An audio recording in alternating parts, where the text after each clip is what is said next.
En nombre del Tercer Tribunal Ambiental de Chile, damos a ustedes la más cordial bienvenida al Seminario Internacional Responsabilidad por Daño Ambiental, Desafíos y Nuevas Tendencias, instancia que permitirá asentar el conocimiento sobre derechos y deberes medioambientales y explorar los desafíos de la certeza jurídica para los distintos sectores de la sociedad. Saludamos cordialmente al presidente de la excelentísima Corte Suprema de Chile, ministro Hugo Dolmetsch, al Contralor General de la República, señor Jorge Bermúdez, al ministro de Medio Ambiente, señor Marcelo Mena, al senador de la República, señor Alfonso de Urresti, a la ministra presidenta de la Corte de Apelaciones de Valdivia, señora Marcia Undurraga, al ministro presidente subrogante del Tercer Tribunal Ambiental, señor Michael Hanke, al ministro presidente del Segundo Tribunal Ambiental, señor Alejandro Ruiz, al ministro del Tercer Tribunal Ambiental y presidente del Comité Organizador, señor Roberto Pastén, al magistrado del Consejo del Estado de Colombia, señor Óscar Amaya, a los ministros suplentes del Tercer Tribunal Ambiental, señor Pablo Miranda y señora Cibel Villalobos, a los integrantes del Primer Tribunal Ambiental de Antofagasta, señor Cristian del Piano, señor Marcelo Hernández y señor Fabricio Queirolo, a la secretaria regional de Medio Ambiente de la región de Los Ríos, señora Carla Peña, al secretario regional ministerial de la región de la Araucanía, señor Marco Pichumán, a la secretaria regional ministerial de Economía, señora Ana María Bravo, autoridades regionales, provinciales y comunales, integrantes del Poder Judicial de Chile, profesionales del Ministerio del Medio Ambiente del Gobierno de Chile, expositores, expositoras, académicos, académicas, medios de comunicación, invitados especiales, señoras y señores. También queremos saludar especialmente a las personas que nos acompañan esta mañana, así siguiendo vía internet la transmisión en vivo de este seminario internacional a través del sitio web www.3ta.cl o tercertribunalambiental.cl. Los invitamos también a seguir las redes sociales del Tribunal, donde se publican resúmenes destacados. Los archivos audiovisuales de las distintas exposiciones van a quedar disponibles también en el canal de YouTube Tercer Tribunal Ambiental de Chile. El 9 de diciembre del año 2013 inicia su función jurisdiccional en la ciudad de Valdivia el Tercer Tribunal Ambiental, uno de los 3 tribunales ambientales creados en nuestro país, el que ha permitido resolver las controversias medioambientales que se produzcan en las regiones del Biobío, de la Araucanía, de los ríos, de los lagos, de Aysén del General Carlos Ibáñez del Campo y de Magallanes y la Antártica chilena. Para darle la bienvenida a esta actividad, invitamos al ministro del Ilustre Tercer Tribunal Ambiental de Chile y presidente del comité organizador de este seminario, señor Roberto Pastén Carrasco.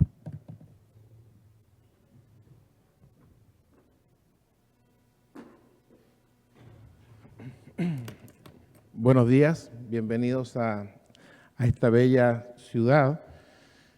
Voy a saludar al presidente de la Corte Suprema, don Hugo Dolmetsch, al senador Urresti, al ministro Mena, y voy a plegarme a los vocativos que acaban de leerse. Queríamos agradecerles la oportunidad de contar con ustedes. Probablemente no en muchas oportunidades hemos tenido tantas autoridades juntos acá y tanto académico destacado y tanta gente viniendo de otros países, lo cual es un orgullo para todos nosotros. Quería solamente, no les voy a quitar mucho tiempo, solamente decirles que este tipo de actividades son realmente relevantes para nosotros. Si bien el rol del tribunal es aplicar justicia, interpretar la ley, resolver controversias, que es lo que nosotros hacemos, también entendemos que en materias complejas, en materias como esta, es importante estar preparado, hacer anticipación de cuáles son los eventuales temas que van a surgir y tratar de resolverlo en un ambiente donde aún la normativa está en desarrollo. Es importante para nosotros estudiar desde el punto de vista técnico, desde el punto de vista del análisis comparado, desde el punto de vista de qué se hacen en otras legislaciones, cuáles son las mejores opciones, siempre enmarcado en lo que dice la ley.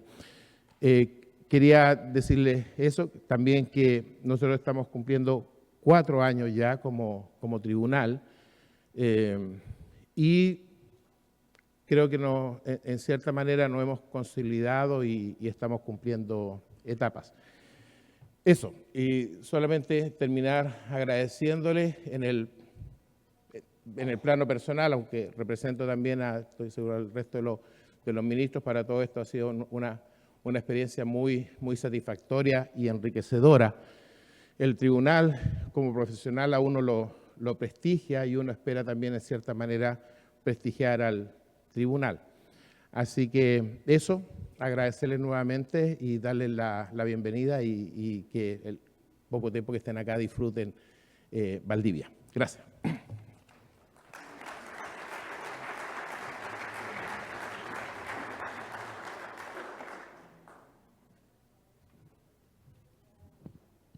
Agradecemos las palabras del ministro del Tercer Tribunal Ambiental de Chile, señor Roberto Pastén.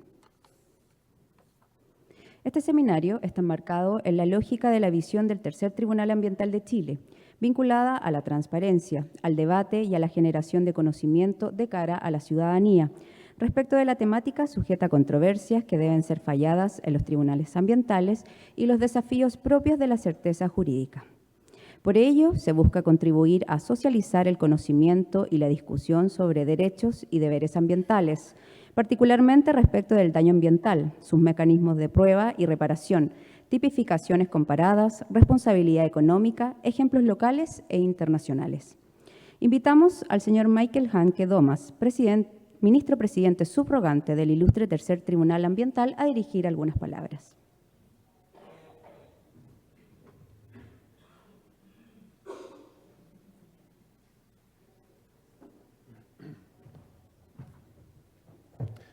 Muy buenos días a todos y todas. Me voy a sumar a los vocativos que ya han mencionado, pero saludar al señor Contralor, que no lo mencionó el ministro Pastén, que nos acompaña y que la verdad engalana nuestra conferencia. El tema que nos convoca hoy día es sobre el daño ambiental. La relevancia del tema es muchísima. Personalmente creo que en esta materia Chile está a la cabeza en la discusión y hoy día se produce una conferencia donde vamos a tratar de dilucidar temas que no han sido dilucidados y que se pensaba que no eran tratables por la judicatura, particularmente el daño ambiental. Los romanos ya antiguamente hablaban de las inmisiones, pero el daño ambiental como lo conocemos no era tratado en nuestra legislación, sino en forma supletoria dentro del marco de la responsabilidad extracontractual. Entonces, en materia teórica, en materia procesal tenemos mucho que hacer. ¿Cómo se cumplen las sentencias condenatorias en materia de daño ambiental? Cuando el daño ambiental puede permanecer latente durante más de 25 años, por ejemplo. ¿Cómo se desarrollan las técnicas forenses ambientales? El trabajo que realizan muchas universidades, particularmente la Universidad Austral de Chile y la Universidad de Concepción en esa materia. ¿Cómo el tribunal va a empezar a tratar el tema de la prueba científica? Y uno de los grandes desafíos dentro de esta judicatura es precisamente la reunión de distintos saberes. Y es así como está manifestado precisamente por la composición mixta que tiene el tribunal. Y por tanto, nuevamente quiero compartir esta idea de que hoy damos un paso más en este sentido. Y el tribunal ha estado siempre presente, ha tenido siempre presente la idea de que este conocimiento debe ser compartido.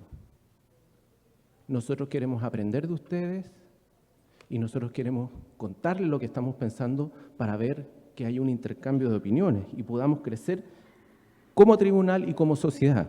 Esa es nuestra aspiración. Somos un tribunal de especialistas donde tratamos de hacer lo que mejor podemos en el tiempo que nos toca. Y en ese sentido, la impronta del tribunal es que perseguimos la excelencia en el trabajo del día a día. Y nuestro producto, que son las sentencias, le ponemos mucho de ese ahínco y persecución por la excelencia. Y hoy día se produce otro hito importante. Hoy día por primera vez nos encontramos reunidos los 3 tribunales ambientales que la Ley 20.600 creó y nos encontramos hoy día en Valdivia. Saludar a los ministros recién nombrados, pero particularmente saludar al presidente del segundo Tribunal Ambiental y primero en constituirse, por la gentileza de acompañarnos hoy día, y espero y hago votos porque tanto su presencia como los colegas del primer Tribunal Ambiental sea el inicio de una relación fructífera y una relación permanente y de coordinación. Por último, quiero agradecer al ministro Roberto Pastén, porque realmente esto es el resultado de su trabajo arduo, entre sentencias, entre presentaciones, entre peleas con sus colegas a propósito de diferencias en los criterios, bueno, una serie de cargas que tenemos los ministros y que quizás no se pueden dar cuenta ustedes, pero dentro de toda esa carga el ministro sacó adelante este proyecto, y no sin mencionar además a toda la gente del tribunal, a nuestros asesores, asesoras, personal administrativo, que realmente ha contribuido para que esto sea un éxito y tengamos la presencia de todos ustedes. Sin más, no me queda más que agradecer, y agradecer la presencia de todas las autoridades que hoy día nos acompañan, agradecer la presencia de todos ustedes que han creído que esta va a ser una jornada memorable, y sin duda creo que eso será así. Muchísimas gracias.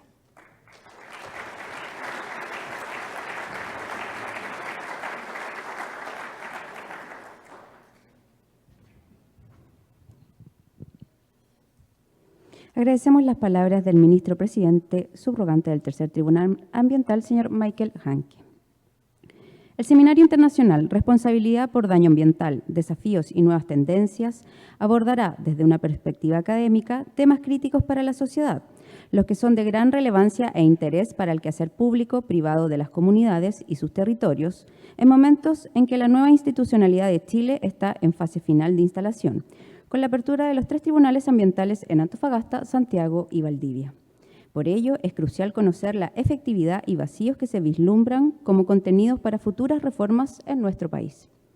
En esta oportunidad nos acompaña el ministro del Medio Ambiente, señor Marcelo Mena Carrasco, a quien invitamos a dirigir algunas palabras.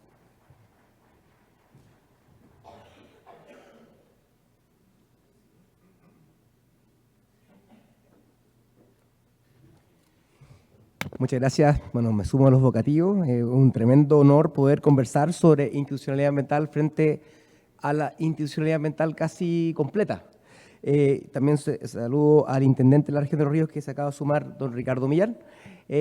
Acá estamos hablando de temas que son muy importantes y por eso me complace mucho inaugurar también este seminario.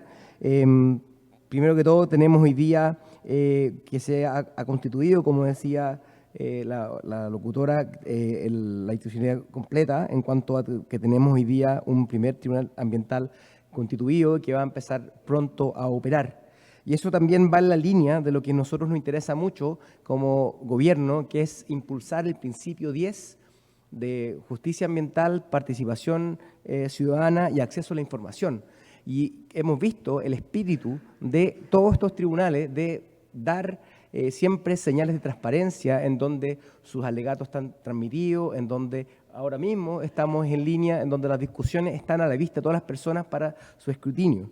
Y eso siempre va madurando a la sociedad y va permitiendo que construyamos mejores políticas públicas. Y también nosotros como ministerio hemos tenido una política de transparencia y acceso a la información en cuanto a todo lo que hemos podido lograr hoy día del celular de cualquier chileno, de cualquier lugar del mundo, va a poder ver qué aire está respirando y así queremos sumar otras matrices ambientales. De manera que esto no dependa de un gobierno de turno que quiera ser más o menos transparente. Cuando uno tiene estos problemas visibilizados, hace que sea bastante inevitable tener que abordar estos problemas. Y también quería hacer una reflexión un poco como, bueno, si bien hemos avanzado mucho, y eso ha sido siempre para bien, hemos avanzado con respecto, hemos ido madurando un poco la institucionalidad ambiental, porque hace 20 años una aprobación de un proyecto ambiental era caso a caso, se le exigía a cada proyecto una cosa distinta, o lo que nosotros llamamos el seyaísmo, en donde no teníamos necesariamente estándares ambientales que aplicar objetivos ni normativas, sino que simplemente era caso a caso. Y eso llevó incluso a un momento de que de los titulares pensaban que tener una resolución de calificación ambiental casi era como un derecho a poder actuar y que no estaban contaminando. Una vez escuché a un titular diciendo, entonces, yo tengo una RCA, yo no contamino. Y sin embargo nos hemos dado cuenta con tiempo que eso no ha sido garantía necesariamente de que no haya daños ambientales ni retroceso.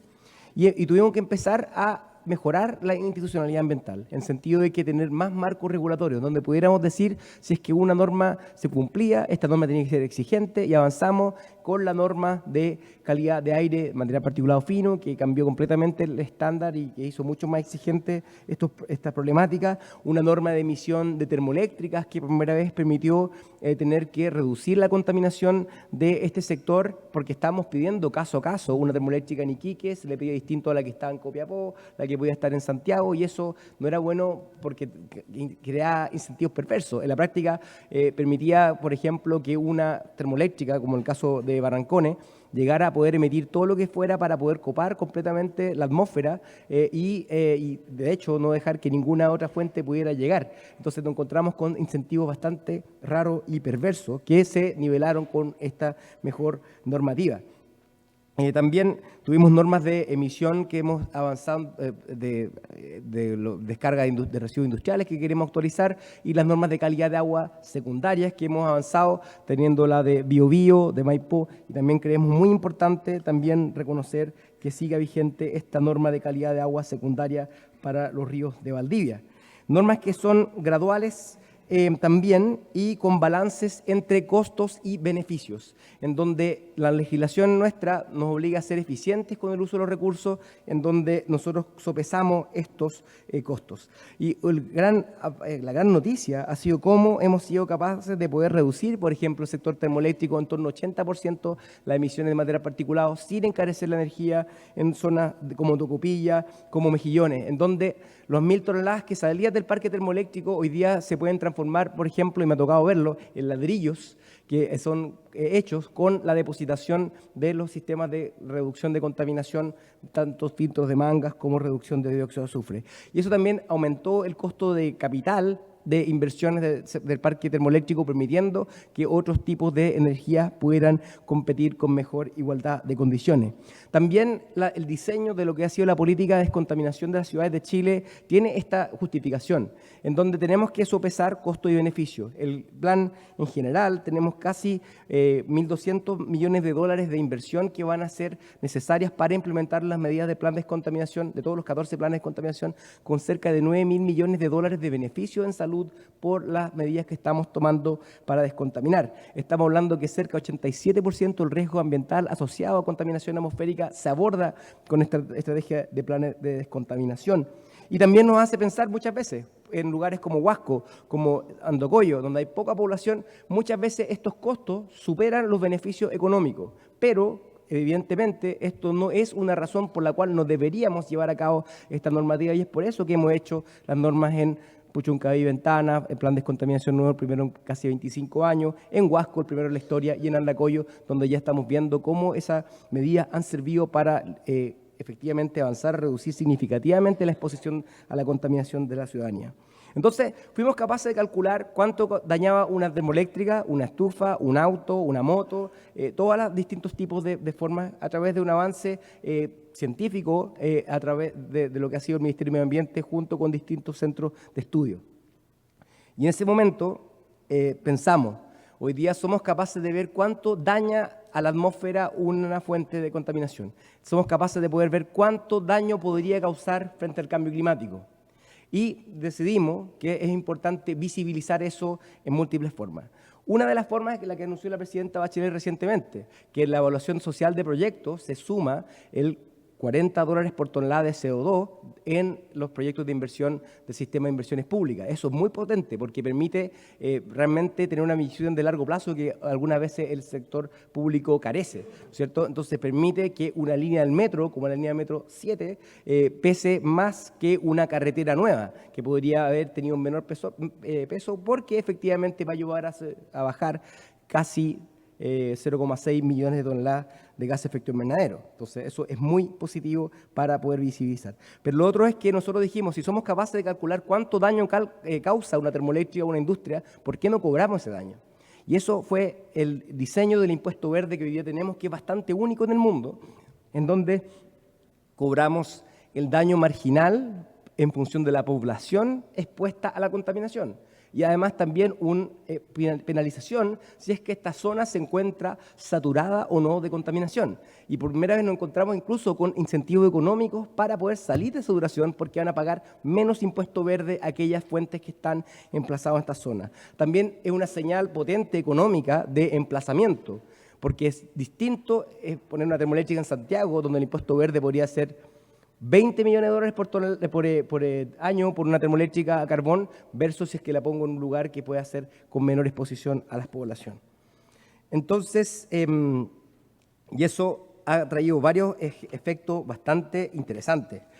Nosotros llegamos a aplicar el impuesto verde a distintas zonas que no tenían plan de descontaminación. Y efectivamente en Santiago o las termoeléctricas ya las inversiones para reducción de contaminación se habían dado. Sin embargo, nos encontramos con un desajuste regulatorio que en algún momento tendré el tiempo para poder escribir un libro sobre eso, pero tiene que ver con que habían fuentes que estaban pagando cerca de $3 millones por daño a la salud, fundamentalmente. Y el solo hecho de poder invertir humildemente un poco de dinero era capaz de recuperar en medio año, un año, a través de las inversiones que para reducir este base imponible de costo que estarían incurriendo las empresas para descontaminar. Y tenemos entonces, pasa lo mismo, que en una ciudad como Concepción, una tonelada de material particulado cuesta $30.000 cobrar.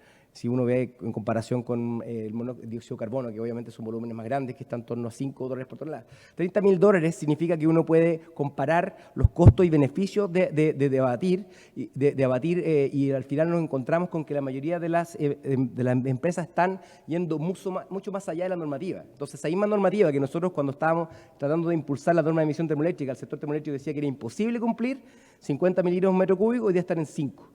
Y uno se da cuenta que al final estamos de facto instalando lo que son normas de emisión absolutamente exigentes, fruto de este impuesto verde, que se pensaba,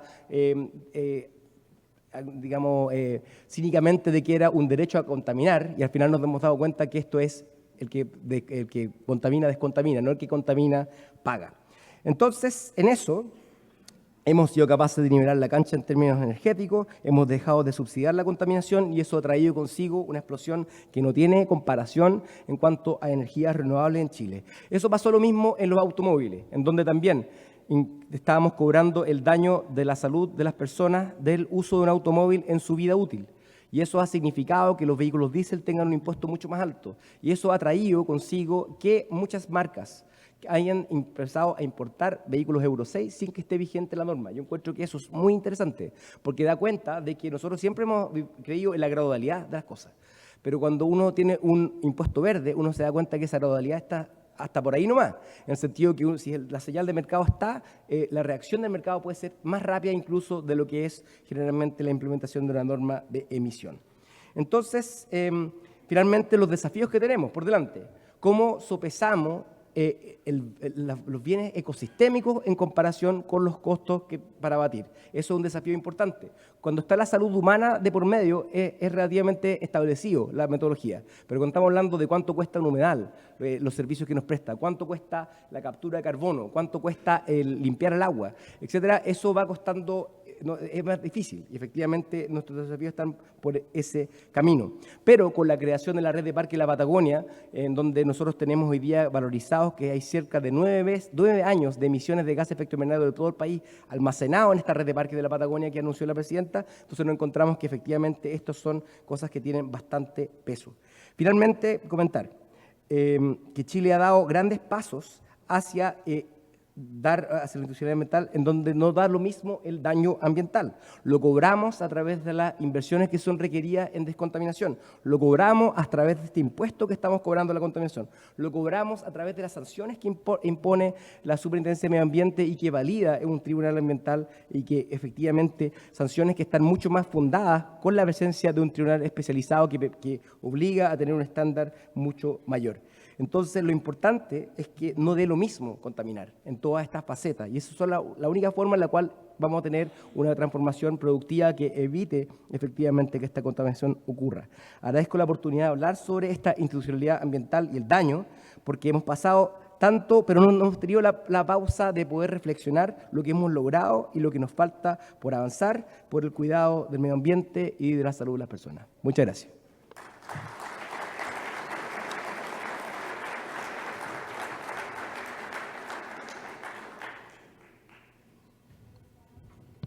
Agradecemos las palabras del ministro del Medio Ambiente, señor Marcelo Mena.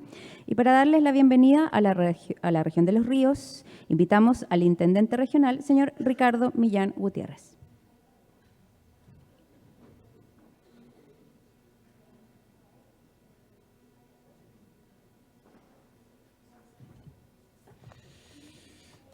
Muy buenos días a todos, a todas. Quiero ser muy breve. Les quiero plantear primero que nada, les quiero dar una bienvenida. Particularmente me da mucho gusto poder estar con el presidente de la Excelentísima Corte Suprema en nuestro territorio. Y en nombre suyo saludar a todos los invitados y también a las participantes de este seminario.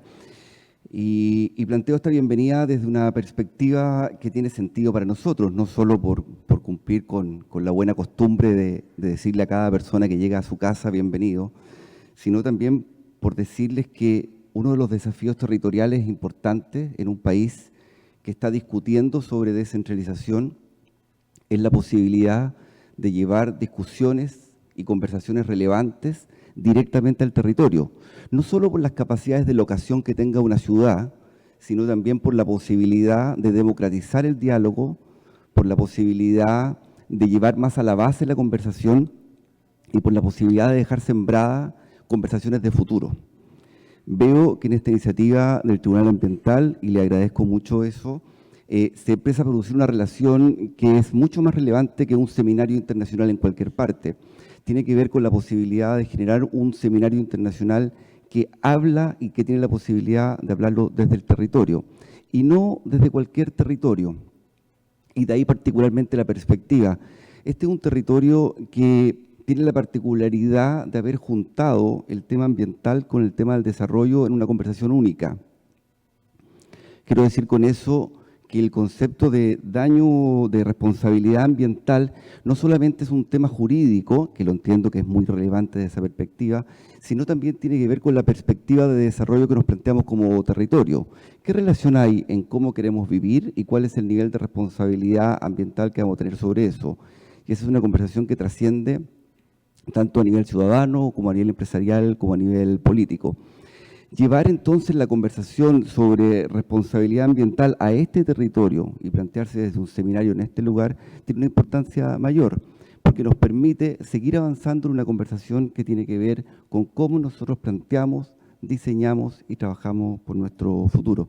Entonces les doy la bienvenida, no solamente porque este es un muy buen lugar para hacer un seminario como este, sino porque tiene pertinencia territorial, porque además es un tema que nos interesa y porque creo que con esto también democratizamos en Chile la capacidad y la oportunidad de discutir sobre temas relevantes. Muchas gracias.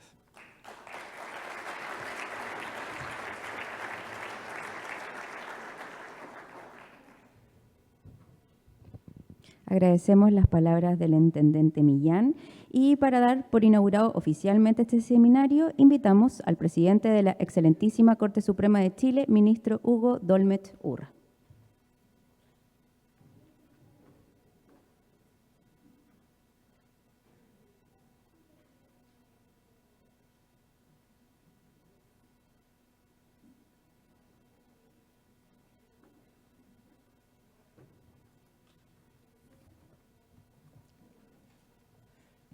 Muy buenos días a todas y todos. Ratifico vocativos ya enunciados y sintetizando, puedo decir, amigas y amigos todos. En primer lugar, agradezco mucho las expresiones de satisfacción por la presencia del presidente de la Corte Suprema en esta audiencia, especialmente el señor intendente, pero quiero decirle que el que está gratamente feliz y que está honrado es el presidente de la Corte Suprema, precisamente. Muchas gracias por la invitación. Es muy grato para mí compartir con ustedes esta ocasión solemne en que se inaugura el Seminario Internacional sobre Responsabilidad Ambiental. Un evento de gran relevancia no solo por las temáticas que aquí se abordarán y la indiscutida calidad y preparación de quienes serán los expositores, sino también por la creciente importancia que el mundo moderno entrega a estas materias, tendencia que la Judicatura Nacional e Internacional recogen y resuelven. Tal como señalaba Ulpiano, el no causar daño a otro constituye uno de los tres grandes pilares sobre los que se asienta el derecho. Es por lo anterior que todos los ordenamientos jurídicos han generado mecanismos para sancionar el daño causado a otras personas y han reconocido que su reparación constituye la función primordial dentro de todo sistema de responsabilidad civil. De dicha consagración no puede estar ausente la temática ambiental. En efecto, el régimen de responsabilidad aplicable ha mutado en muchas legislaciones, desde la aplicación de las reglas generales de responsabilidad civil extracontractual hasta un régimen de responsabilidad especial por daños especiales, el cual se ha visto influido ciertamente por la efectividad que ha significado el reconocimiento a nivel de derecho internacional del medio ambiente, el principio de quien contamina paga, que me parece complementario con aquel principio que nos ha anunciado nuestro ministro, quien contamina, descontamina. Nuestro país, por cierto, y felizmente, no se ha restado de dicha evolución. Desde la entrada en vigencia de la Ley 19.300 sobre bases generales del medio ambiente, la legislación incorporó no solo el concepto de daño ambiental, sino también el reconocimiento del principio contaminador-pagador. A través de la máxima que quien contamina debe reparar materialmente el daño causado a su costo, debe descontaminar. De esta forma, se ha buscado trasladar los costos de la reparación del daño ambiental desde la sociedad hasta los operadores que lo causan, a propósito del desarrollo de una actividad que cede exclusivamente en su beneficio. Rige así desde entonces un régimen de responsabilidad especial en materia de daños ambientales, estableciendo un sistema de reparación integral. Todo daño, cualquiera que sea su naturaleza, debe ser reparado y consignando por consiguiente una doble responsabilidad. A, una reparación en naturaleza o in natura, respecto a la generación del daño ambiental, y B, una reparación en equivalencia o indemnización para el daño civil ocasionado. Bajo tales presupuestos y al alero de la aplicación de lo dispuesto en las leyes 19.300, 20.417 y 20.600, la responsabilidad por daño ambiental ha cobrado un inusitado y creciente interés en nuestro país. No puedo dejar de destacar la nutrida jurisprudencia que tanto los tribunales ambientales como los tribunales civiles y superiores de justicia han desarrollado en esta importante materia. Diversas resoluciones han reconocido y aplicado la normativa ambiental vigente y se han utilizado los más altos estándares para garantizar la efectiva reparación del daño ambiental. Destaco por lo anterior la comentada sentencia de la Corte Suprema de 8 de julio de 2016, pronunciada en fallo unánime de la tercera sala, que rechazó el recurso de casación y confirmó la sentencia dictada por el Tribunal Ambiental de Valdivia, condenando a la Municipalidad de Puerto Natales a reparar el medio ambiente dañado en terrenos aledaños a un vertedero. A través de ella, los sentenciadores valoraron la prueba rendida y establecieron no solo la existencia de un daño ambiental, sino además le otorgaron el carácter de significativo en tanto su afectación abarcaba a los distintos componentes del medio ambiente. La tercera sala resaltó que no puede soslayarse que la finalidad del legislador al instaurar la acción de reparación ambiental sea únicamente reparatoria, sino que también ha de ser preventiva.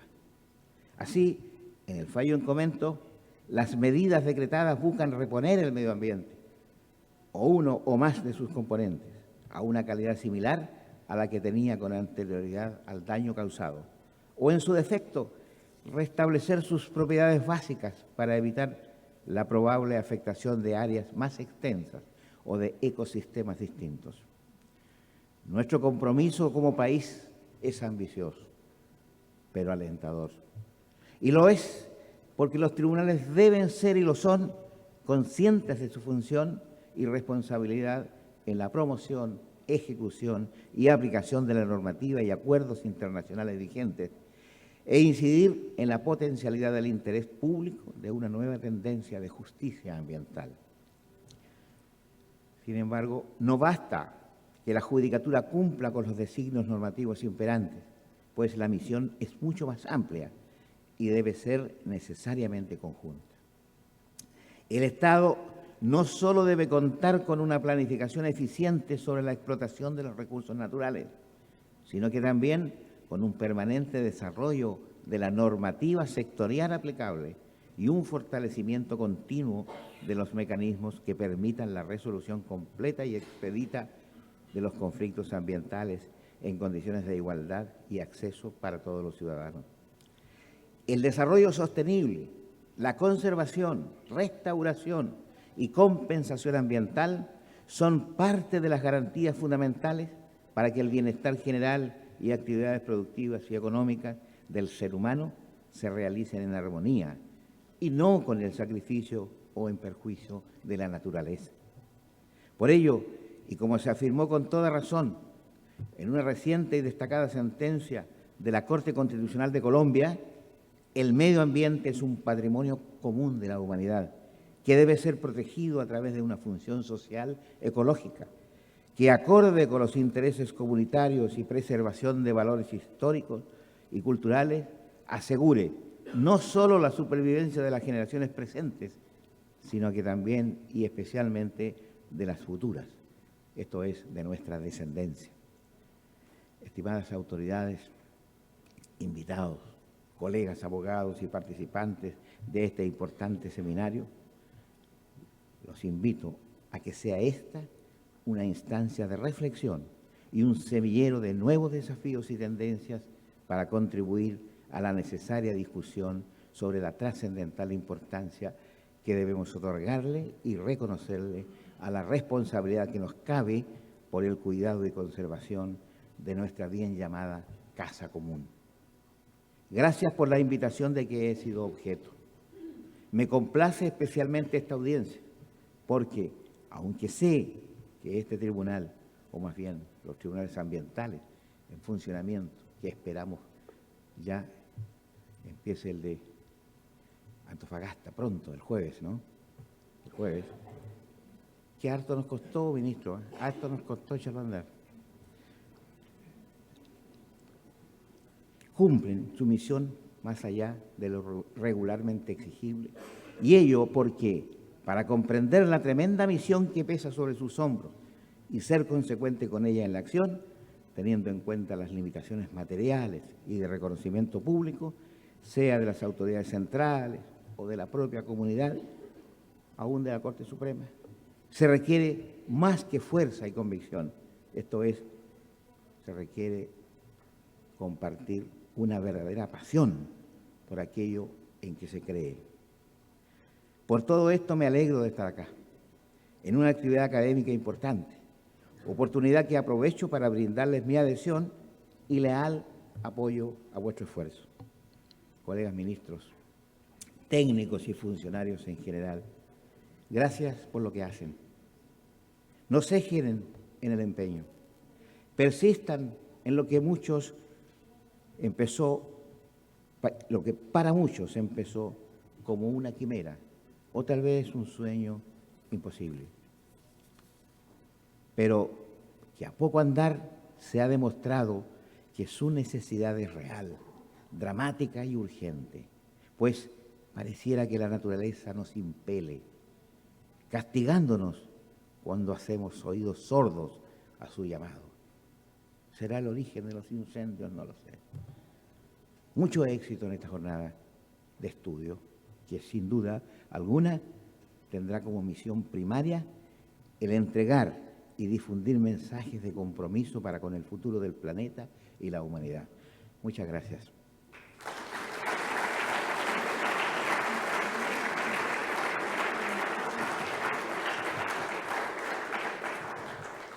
Me quedé no para escuchar los aplausos, ¿no?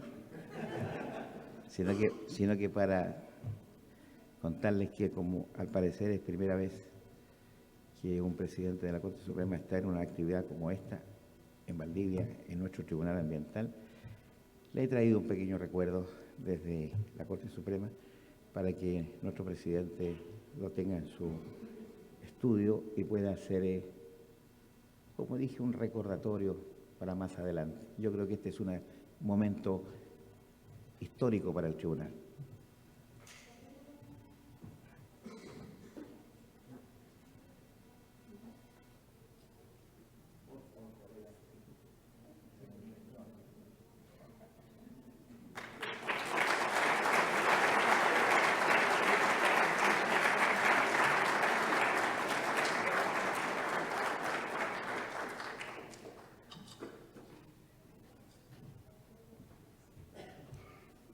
Agradecemos las palabras del presidente de la excelentísima Corte Suprema de Chile, ministro Hugo Dolmet. E igualmente agradecemos a las autoridades que nos han acompañado esta mañana, quienes por motivos de agenda deben seguir con actividades propias de sus cargos. También agradecemos especialmente de parte del ministro del Tercer Tribunal Ambiental a la Seremi de Medio Ambiente, señora Carla Peña, y a la Seremi de Economía, Ana María Bravo, quienes nos acompañan y quienes han apoyado este seminario. Les recordamos también que pueden seguir en vivo la transmisión de este seminario internacional a través de www.3ta.cl, tercertribunalambiental.cl y por las redes sociales del Tercer Tribunal Ambiental.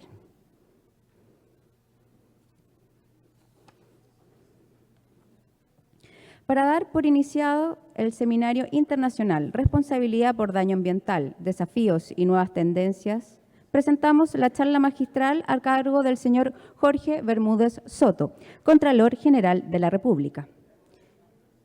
El señor Bermúdez es abogado y licenciado en Ciencias Jurídicas de la Universidad Católica de Valparaíso, máster en Derecho Comunitario Europeo y doctor en Derecho por la Universidad Autónoma de Madrid y postdoctorado en Derecho Ambiental por las universidades alemanas de Gießen y Heidelberg.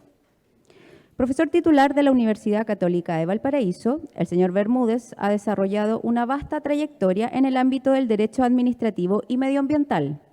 Abogado litigante y asesor en diversas causas relacionadas con derecho constitucional, administrativo y ambiental, en representación de instituciones públicas, organizaciones no gubernamentales y comunidades. El doctor Bermúdez ha sido invitado a la Comisión de Recursos Naturales, Bienes Nacionales y Medio Ambiente de la Cámara de Diputados y el Senado en proyecto de ley que modifica la institucionalidad ambiental y proyecto de ley que crea los tribunales ambientales. Autor de libros como Derecho Administrativo General y Fundamentos de Derecho Ambiental, ha sido expositor en diversos seminarios y congresos internacionales. Desde el 21 de noviembre del año 2014 es presidente de la Asociación de Derecho Administrativo de Chile y el 17 de diciembre de 2015 es nombrado como Contralor General de la República. El señor Bermúdez presenta la charla magistral Control Administrativo y sus desafíos frente al conflicto ambiental.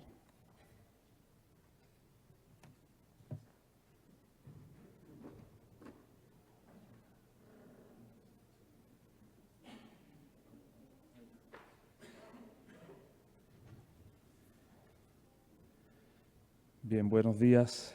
Muchas gracias por la invitación.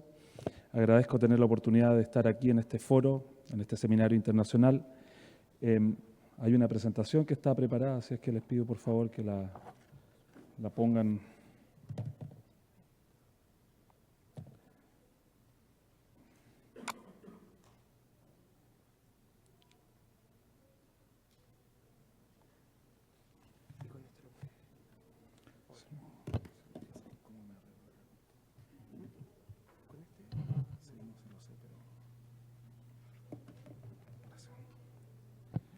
Bien. Bueno, como decía, muchas gracias por la invitación. Voy a tratar de ir ganando un poco de tiempo porque sé que ustedes tienen un programa bien apretado. Yo básicamente lo que quiero hacer aquí es hacer una presentación desde el rol que cumple la Contraloría General de la República en esta materia. Sé que puede sonar un poco extraño, sobre todo para los invitados extranjeros, el poder determinar o ubicar el rol de la Contraloría en materia ambiental. Y para eso, y para que pueda tal vez entenderse mejor la charla, debo explicar que la Contraloría en Chile cumple dos roles fundamentales. Un primer rol que es un rol, podríamos decir, de fiscalización, y en ese sentido debe controlar la actuación de los órganos de la administración del Estado, de todos ellos, de los ministerios, de los servicios públicos y también, por cierto, de las empresas del Estado. Y, en segundo lugar, debe también realizar un control de la juridicidad de los actos que realiza la administración, es decir, de los actos administrativos. Y ese control se realiza a través de diversos instrumentos. Y en ese sentido, en ese control de la juridicidad, realiza un rol bastante parecido al que, por ejemplo, en Colombia realiza el Consejo de Estado, en el sentido de dictaminar, en el sentido de determinar cuál es el sentido y alcance que tiene una determinada disposición, y eso lo hace con carácter de obligatorio para el resto de la administración del Estado. La Contraloría en Chile es un órgano, como ustedes saben, autónomo, tiene rango constitucional, y como dijo la presentadora, el Contralor, que en este caso soy yo, ejerce su cargo por 8 años. Yo ya llevo 1 año y medio, aunque en realidad siento como que hubiesen pasado 10.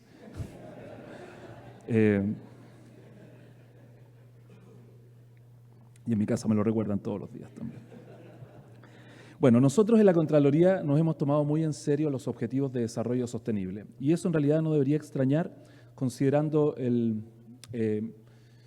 mi actividad previa. Yo siempre me he dedicado a los temas de derecho administrativo y de derecho ambiental, y siempre me llamó la atención que nuestro Estado era muy bueno para suscribir, muy bueno para estar siempre de los estados fundadores de una determinada institución a nivel internacional, de los estados que habían concurrido en primer lugar a la asamblea donde se había aprobado una determinada normativa ambiental, o habían suscrito en primerísimo lugar una declaración, pero luego eso no se llevaba a la práctica. Y resulta que con los Objetivos de Desarrollo Sostenible, creo que las Naciones Unidas hizo, que son los de la Agenda 2030 o 2030, las Naciones Unidas hizo una cosa que me parece que fue un poco más inteligente que en otras ocasiones, y que fue encargarle a las contralorías, es decir, a lo que se denomina en la jerga internacional a las EFS, a las entidades fiscalizadoras superiores, que ellas incorporen la fiscalización de los ODS, de los Objetivos de Desarrollo Sostenible. Y eso es lo que hemos estado haciendo. Nosotros en todas nuestras auditorías, evidentemente en lo que sea pertinente, hemos incorporado el control y la perspectiva de los ODS. Y de hecho formamos parte de una auditoría coordinada con distintas contralorías de Sudamérica para poder fiscalizar en todos los estados cómo se está implementando esta Agenda 2030. Y de hecho hace poquito me tocó despachar un oficio donde le preguntamos a todos los ministerios para que nos digan, bueno, una pregunta tan fácil como, ¿sabe que existe una Agenda 2030? Y en segundo lugar, ¿qué están haciendo para poder implementar esta agenda? Y esta agenda tiene unos principios. Uno de ellos es tener, evidentemente, muchos de ellos están relacionados con la protección ambiental. Uno de ellos es la justicia ambiental en todo su aspecto. Y otro es el de las instituciones sólidas, que es el del principio número 16. E instituciones sólidas vale para todo el Estado. E instituciones sólidas también involucran a la institucionalidad ambiental. Se ha mencionado ya en este foro y se ha celebrado que por fin, por lo menos desde la perspectiva jurisdiccional, contemos con el primer tribunal ambiental, y que próximamente se va a instalar en Antofagasta para que pueda iniciar sus funciones, pero evidentemente todavía no está completa la institucionalidad. Si uno hiciera memoria, hace 7 años y medio, un poco más, cuando se destrabó la discusión respecto de la institucionalidad ambiental, había un punto que quedó ahí claramente establecido y que parece que se nos ha olvidado, que es la creación de un servicio encargado de la biodiversidad y de las áreas silvestres protegidas. Y eso todavía está ahí pendiente. Yo creo que la institucionalidad La institucionalidad sólida no solo es la que está completa, sino que también es la que hace su trabajo. De hecho, el Contralor puede ser destituido de sus funciones por notable abandono de sus deberes. Y creo que eso debería ser algo que todos los que realizamos función pública deberíamos tener en cuenta. Nos pagan por hacer el trabajo y por eso nos van a medir. Y por lo tanto, a nadie le debe extrañar cuando las instituciones hacen su trabajo. Instituciones sólidas son las que hacen el trabajo. Y son sólidas cuando lo hacen de manera legal, cuando lo hacen de manera eficiente, cuando lo hacen de manera oportuna. Y en eso estamos empeñados. Bueno, luego de esto quiero comenzar con la presentación. Esta presentación en realidad trata de poner de manifiesto cuál es el rol de la Contraloría en los conflictos ambientales, en el control ambiental y en la jurisdicción ambiental, como voy a explicar inmediatamente. Entonces, en primer lugar, hay un contexto, unos conceptos de conflictos ambientales y de sus causas, cómo interviene la administración y el rol de la Contraloría. Y luego algo que uno piensa que no es relevante, pero son las perspectivas que deben existir, cuáles son los desafíos. Y que acá aprovecho de decir que es hacia dónde está la mirada de la Contraloría y que creo que es lo que estamos haciendo. En primer lugar, en el contexto, bueno, este es un foro especializado, así es que está de más casi que yo me detenga en este primer punto. Hay escasez de bienes y servicios ambientales. Los servicios ambientales son escasos, son importantes, son invaluables, como acaba de decir el ministro, y obviamente que además están desgraciadamente mal distribuidos. Los servicios ambientales en general están mal distribuidos y eso genera una situación de inequidad ambiental. Ahora bien, tenemos una situación de degradación ambiental, una situación que es cada vez más notoria, lo vemos en nuestras ciudades sobre todo, lo vemos incluso en esta tan bonita ciudad como Valdivia. Hoy día en la mañana cuando me desperté me di cuenta que la ciudad estaba muy llena de humo y eso no es bueno, obviamente. Eso no es romántico, ¿no? No es romántico, no sé. Y eso es evidentemente una muestra también de que algo está fallando, hay un plan de descontaminación que tiene que empezar a operar próximamente. Y también dentro de este contexto, los efectos del cambio climático. A mí me parece que esto es ya fuera de discusión, esto es una cuestión real, esto significa que tenemos que hacernos cargo del cambio climático y de hecho en la Contraloría, y voy a ir adelantando, nosotros hemos dispuesto con carácter prioritario a hacer una fiscalización a los planes de adaptación al cambio climático que se supone están vigentes.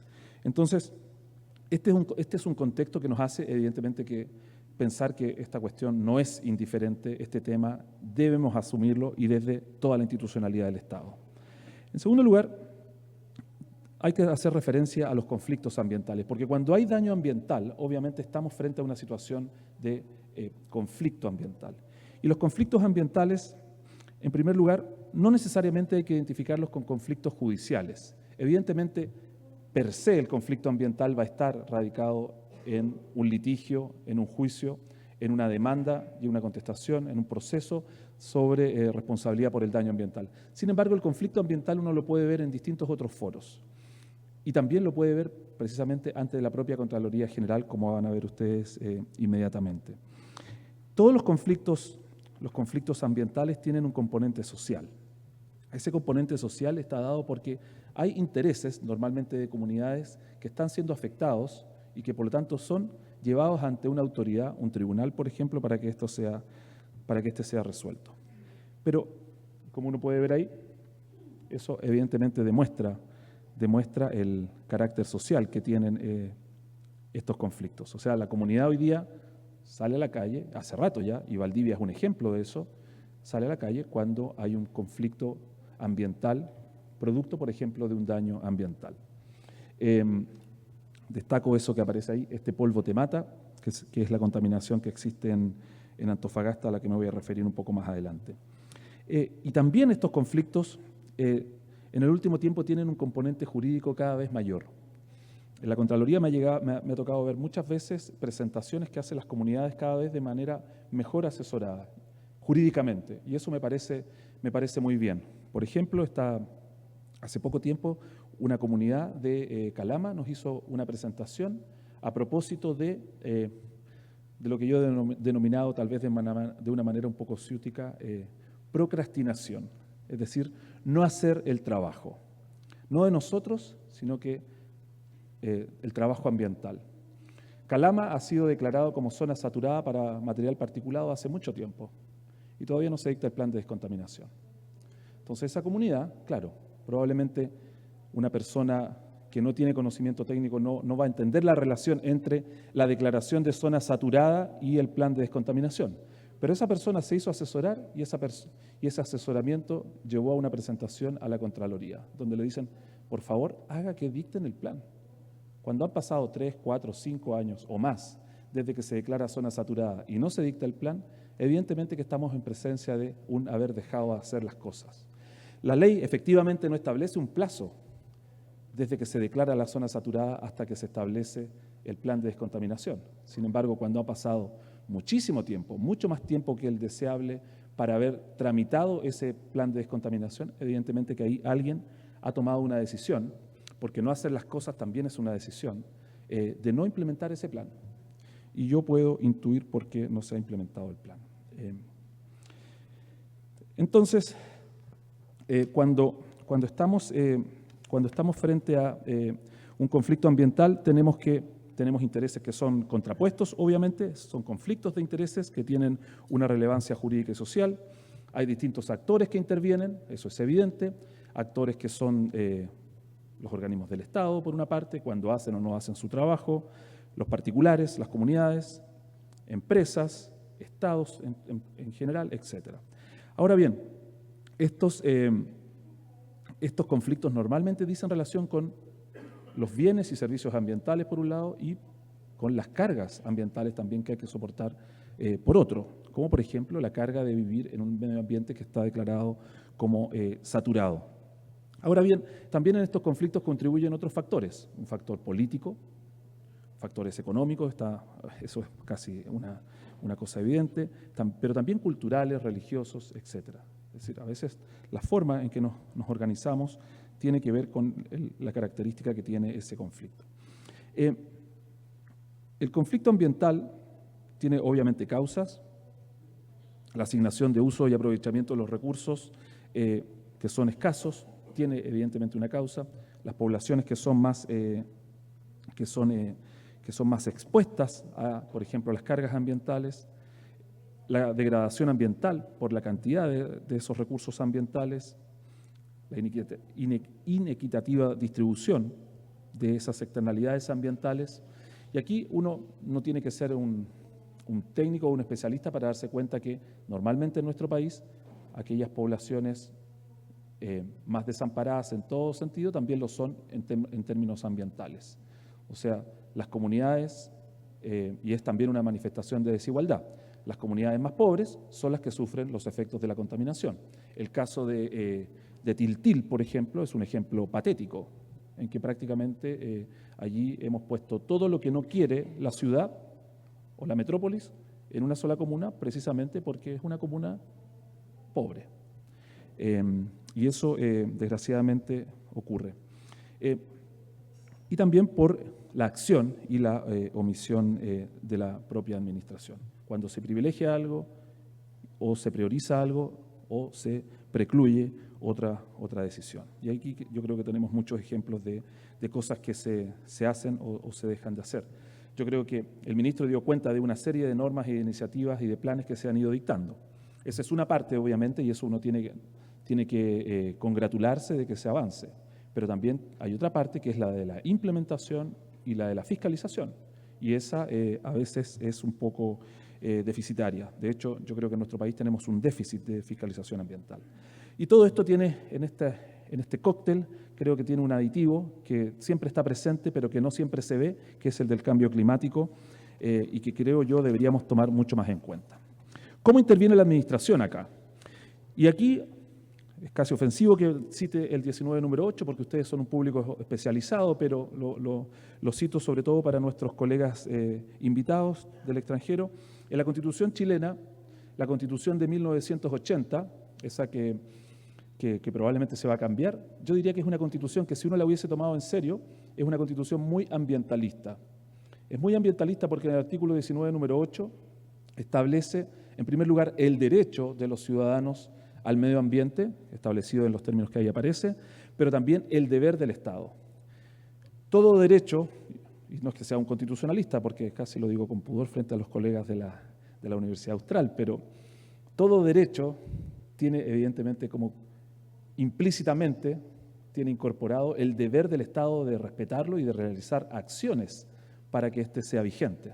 Pero la Constitución aquí se encargó de decirlo explícitamente, cuando dice, es deber del Estado velar para que este derecho no sea afectado y tutelar la preservación de la naturaleza. Por lo tanto, son dos mandatos que tiene todo el Estado, todo él, no solo la administración activa, en materia de protección ambiental.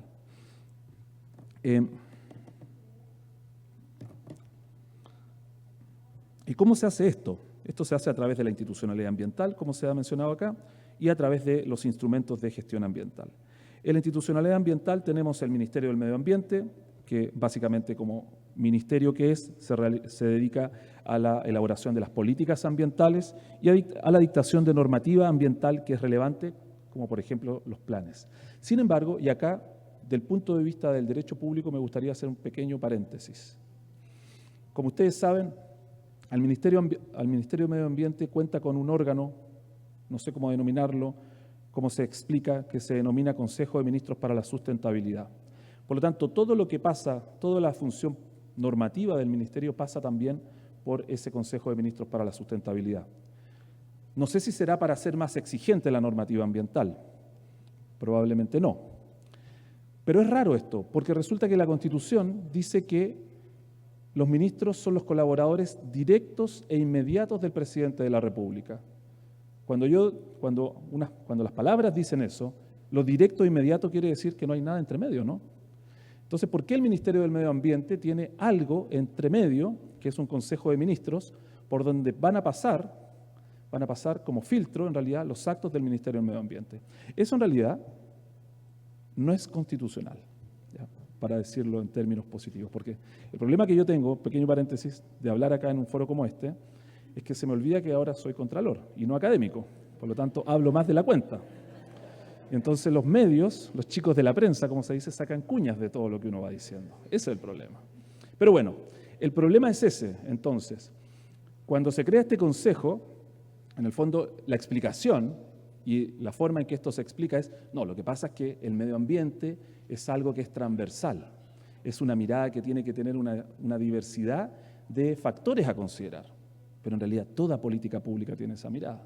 Cuando uno habla de una política social, también tiene que tener una mirada transversal, también tiene que tener la mirada de Hacienda, también tiene que tener la mirada del impacto en transporte o en energía, etc. Entonces eso no es una novedad respecto de lo ambiental.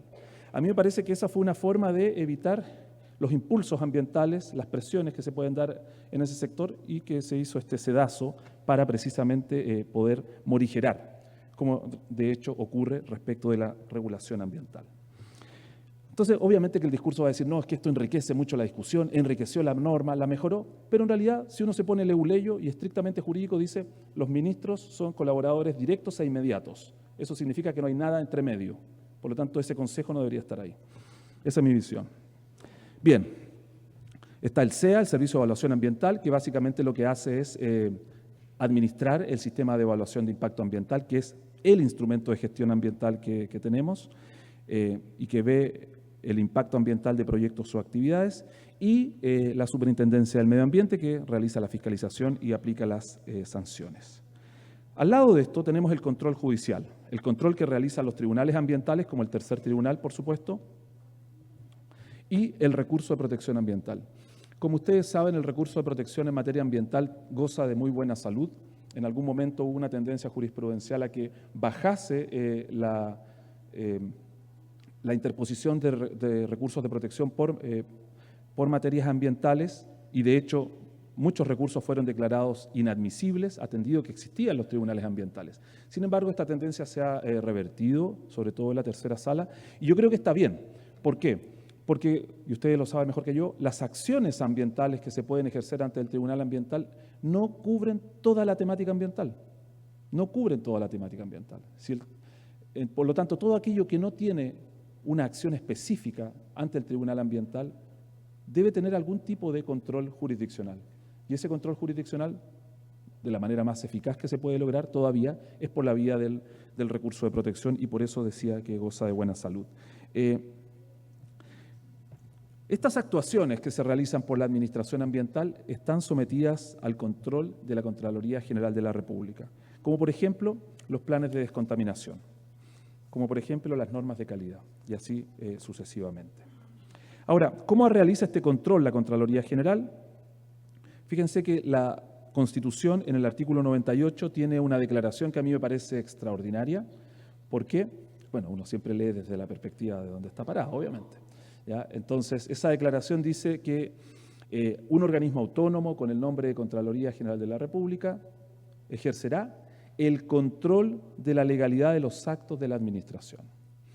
Y esa expresión no existe en ninguna otra parte en el derecho público chileno. O sea, el órgano que controla la legalidad de los actos de la Administración es la Contraloría, cosa que parece muy evidente, ¿no? Es muy evidente, pero también muy reduccionista. ¿Por qué? Porque normalmente se vinculaba para esta función solamente con la toma de razón, que es el control previo de juridicidad. Sin embargo, si uno hiciera una especie de catastro de los actos administrativos que van al trámite de toma de razón, en realidad la minoría va al control de juridicidad por la vía de la toma de razón. La inmensa mayoría son lo que se denominan actos exentos de la toma de razón. Por lo tanto, ¿qué pasa entonces con este mandato constitucional? Y ese mandato se ejerce a través de otras maneras. Por ejemplo, a través de los denominados informes jurídicos o dictámenes, donde la Contraloría determina el alcance de una norma con carácter de obligatorio para la Administración, aunque a veces no nos hagan caso la Administración activa. Y además, y este es otro instrumento, la Contraloría también verifica la legalidad a través de la fiscalización que realiza, es decir, a través de las auditorías o de las investigaciones especiales. Pero también hay una norma, y por eso la puse ahí en rojo, que no está muy ocupada por la Contraloría, que dice que corresponde a la Contraloría de manera exclusiva disponer por medio de resoluciones de los asuntos que son de su competencia y que determine de forma definitiva. O sea, la Contraloría puede resolver, por ejemplo, aplicando el artículo 98 respecto de la legalidad o no de un acto como si fuera una especie de recurso de ilegalidad, cosa que no se ha ejercido habitualmente. Entonces, podríamos decir, esa es la batería de poderes que tiene la Contraloría en esta materia. ¿Cómo se ha ejercido? Y probablemente esto es lo que a ustedes les puede llamar un poco más la atención. Bueno, en distintos ámbitos, y eso es lo que voy a plantear ahora, en distintos ámbitos. En primer lugar, en materia de evaluación ambiental, como se ve ahí. En materia de evaluación ambiental, nosotros hemos ejercido nuestras facultades a propósito del alcance que tiene el artículo 10, letra P. El artículo 10 que señala cuáles son los tipos de actividades que deben someterse al sistema de evaluación de impacto ambiental, y la letra P se refiere a aquellas que se realizan en áreas protegidas en general y otras que están sometidas a protección oficial. Y esa expresión es muy debatida y es muy compleja de poder determinar cuál es su alcance. Entonces nosotros hemos sacado un par de dictámenes. En primer lugar, el dictamen 4000, que es de enero del año pasado. Y este dictamen, en el fondo, lo que está diciendo simplemente es, mire, las áreas de valor patrimonial que están contenidas en instrumentos de planificación territorial son áreas sometidas a la protección oficial. ¿Por qué? Porque el concepto de medio ambiente es un concepto amplio que también incluye el patrimonio cultural y el patrimonio histórico.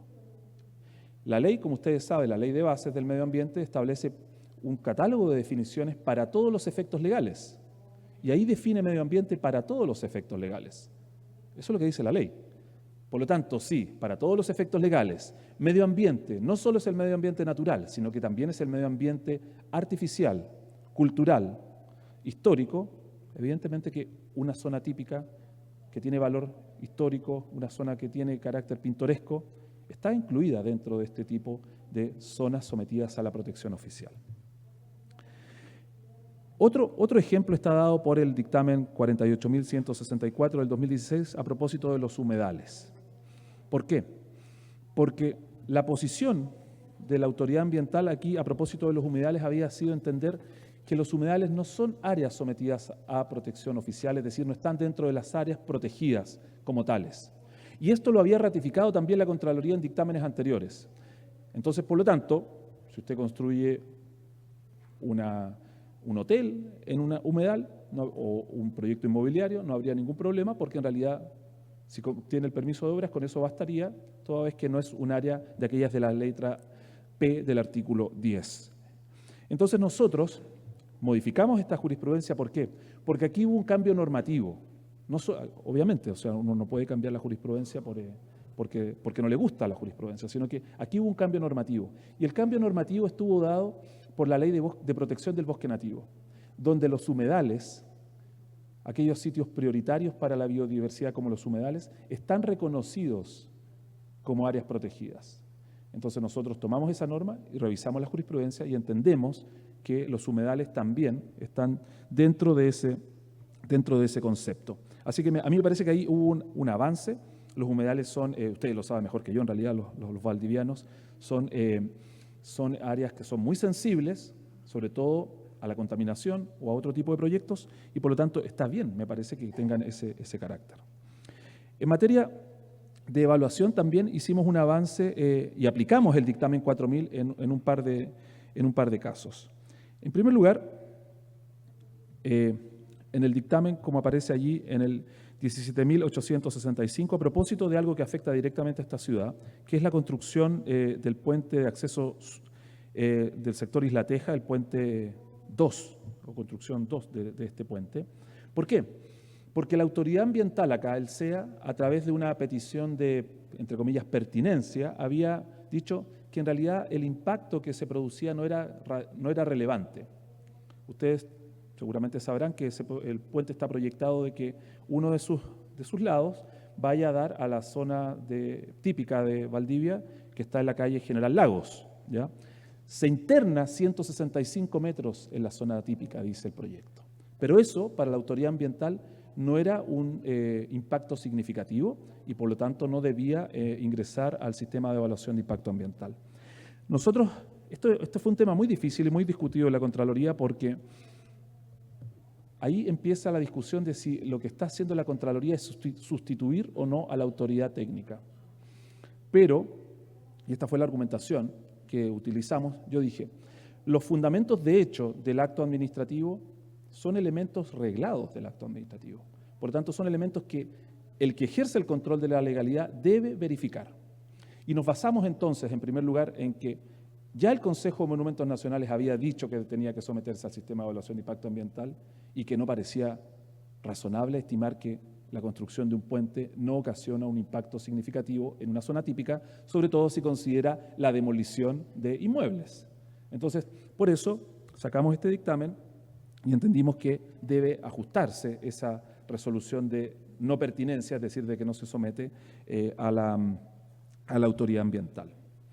El segundo ejemplo está dado por una discusión que se produce entre el mismo Servicio de Evaluación Ambiental y la Superintendencia del Medio Ambiente a propósito de si debe o no someterse al sistema de evaluación de impacto ambiental un proyecto o si primero debe ejercerse la facultad sancionatoria por parte de la Superintendencia del Medio Ambiente cuando estamos en una situación de elusión del sistema.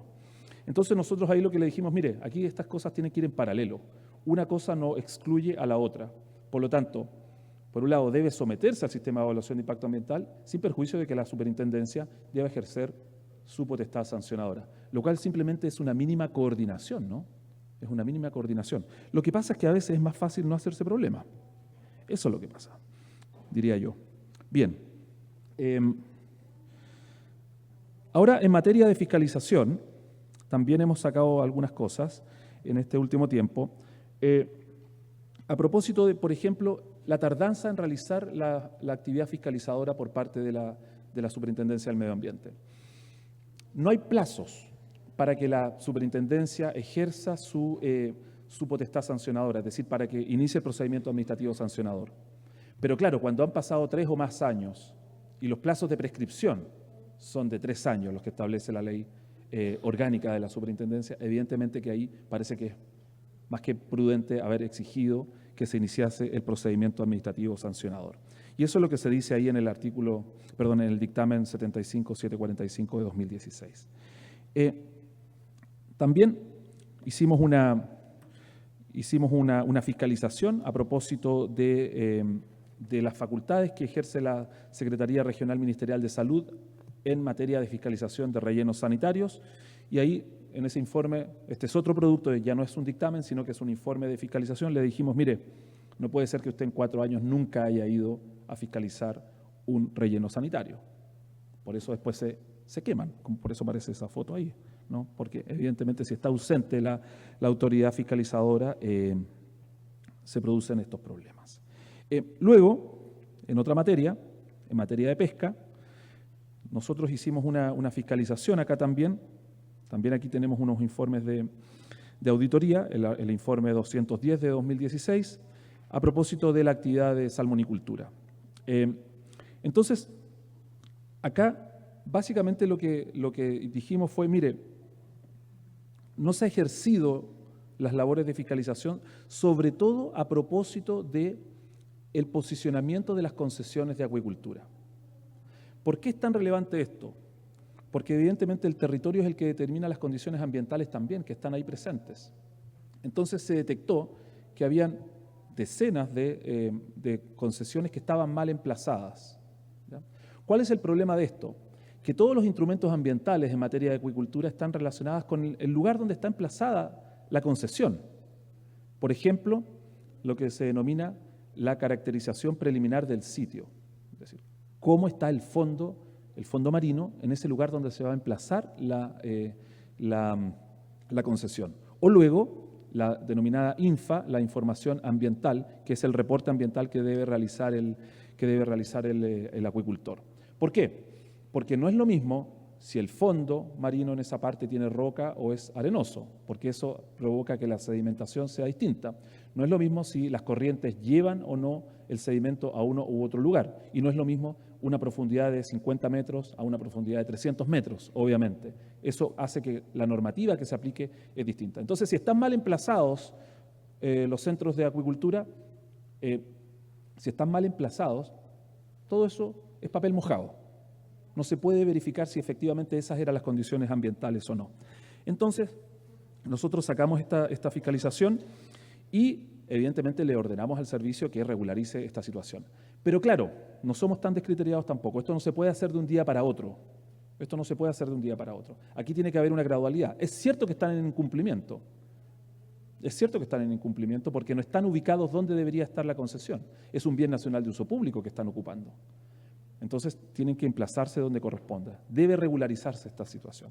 Entonces, para eso en la Contraloría lo que hicimos fue algo que estamos implementando en este último año, que es lo que se denomina un convenio de apoyo al cumplimiento, que probablemente las personas que se vinculan a la temática ambiental les debe sonar un poco parecido a lo que ocurre también en materia de superintendencia del medio ambiente.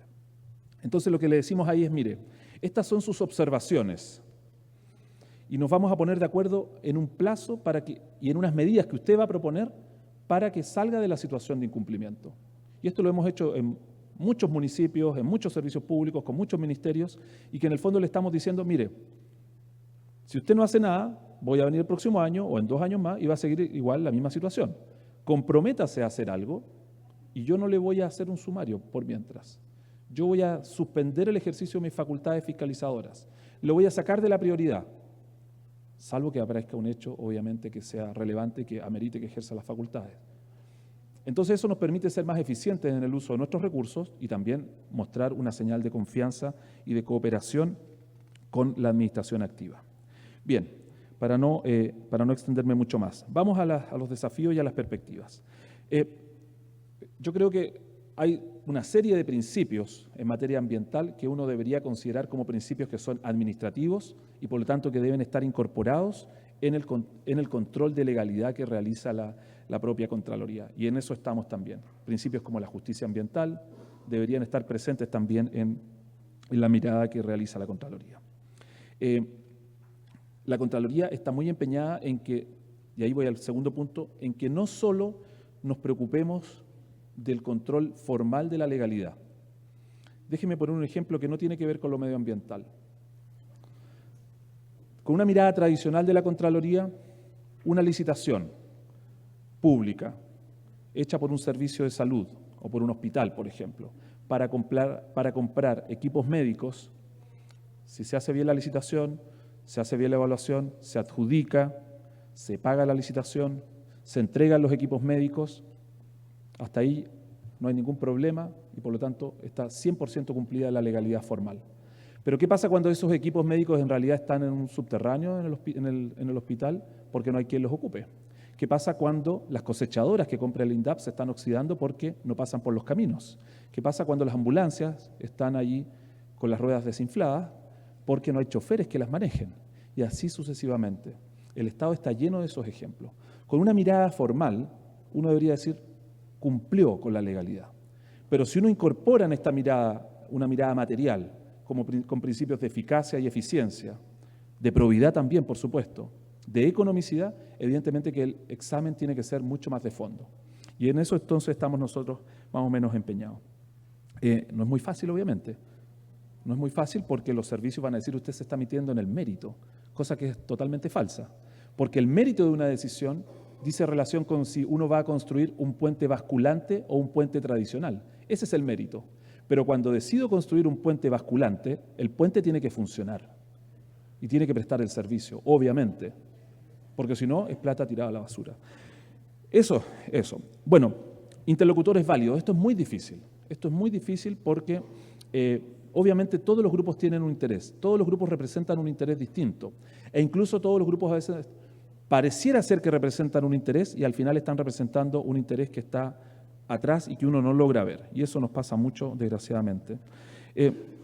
Bueno, tenemos problemas en la línea de base, no sabemos cómo está el medio ambiente. ¿Cómo está el medio ambiente en una determinada comunidad, en una determinada ciudad? Acabamos de terminar una fiscalización a propósito del cumplimiento del Plan de Sustentabilidad Ambiental de Antofagasta, a propósito de Este polvo te mata. Antofagasta es una de las ciudades que tiene la más alta tasa de cáncer, de mamas, de próstata, de vejiga, etc. Es una ciudad que está muy contaminada. Y a propósito de la demanda ciudadana, ese movimiento que se llamaba Este polvo te mata, se llegó a un plan de sustentabilidad ambiental que tenía medidas a corto plazo, mediano plazo y largo plazo. Corto plazo era el año 2015, mediano plazo 2016, largo plazo 2017-2018. Obviamente no se ha hecho nada, ni con las de corto, ni con las de mediano, ni con las de largo plazo. O sea, el plan es papel mojado, eso es. Y nosotros se lo hicimos presente a la autoridad en la fiscalización que hicimos. Ojalá que a lo mejor con el primer tribunal y tercero en instalarse, esto pueda cambiar. Nosotros también pensamos que debe haber un control más riguroso de las actividades que son más riesgosas para la salud de la población. Nos falta un servicio de biodiversidad, pero también nos falta proteger más la salud de las personas que están expuestas a los impactos ambientales. Hay una duda aquí respecto de las funciones de fiscalización o de certificación en materia ambiental que han sido externalizadas. Fíjense que en materia pesquera, por ejemplo, que es una actividad económica, pero también es una actividad ambiental, el Sernapesca tiene externalizada el control de los desembarques en entidades fiscalizadoras, certificadoras, no las llaman fiscalizadoras, se llaman certificadoras. Son empresas privadas que lo que se supone que deben hacer es certificar que cuando llega el buque pesquero y descarga 1.000 toneladas, que sean 1.000 toneladas y que no sean 1.500. ¿Ya? Nosotros logramos comprobar que en algunos puertos ni siquiera había aparecido la empresa que hace la certificación. ¿Ya? O sea, lo que decía el papel era lo que había puesto el pesquero. ¿Ya? Nadie lo había controlado. Entonces, por eso yo tengo una duda ahí de esta, entre comillas, huida del derecho administrativo. El cambio climático es una realidad, obviamente, y va a dar lugar a más conflictos ambientales.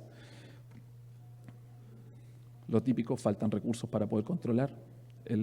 La confianza es buena, pero el control a veces es mejor. Y El cuidado y buen uso de los recursos públicos, el cuidado del medio ambiente también incluye los bienes ambientales, obviamente. Estos son recursos públicos también, que es la mirada de la Contraloría. Para eso nosotros hicimos una reorganización en la Contraloría y fijamos ciertas áreas prioritarias. Por ejemplo, un área prioritaria y que tiene su propio departamento es Fuerzas Armadas y de Orden. ¿Por qué? Obvio, ¿no? Ahí hay muchos recursos. Entonces, es evidente que ahí teníamos que tener un departamento especializado en esa materia. Pero otra área especializada es lo que aparece ahí, es el Departamento de Medio Ambiente, Obras Públicas y Empresas. Y a mí me parece que las tres cosas son obvias también.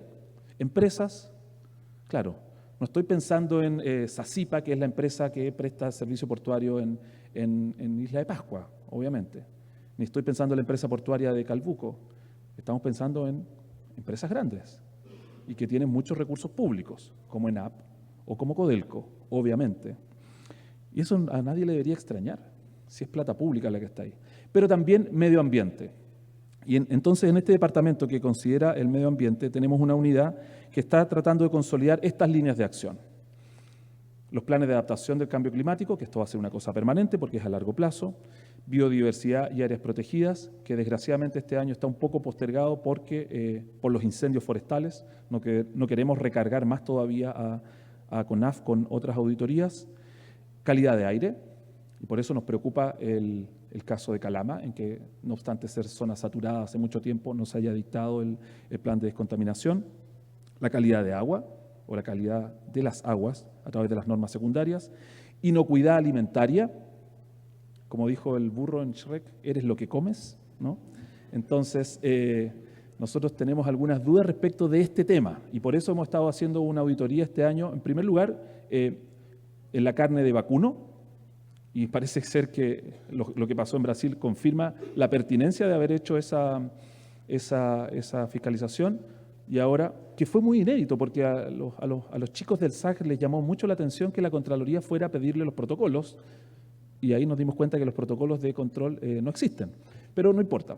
Y el próximo año vamos a seguir con la carne de pollo, que es la que más consume la población. Y también patrimonio cultural. ¿Ya? El patrimonio cultural es algo que nos importa en la Contraloría. El dictamen 4000 tiene mucho que ver con esto. Y todo eso, por lo que aparece ahí, por el cuidado y buen uso de los recursos públicos. Muchas gracias.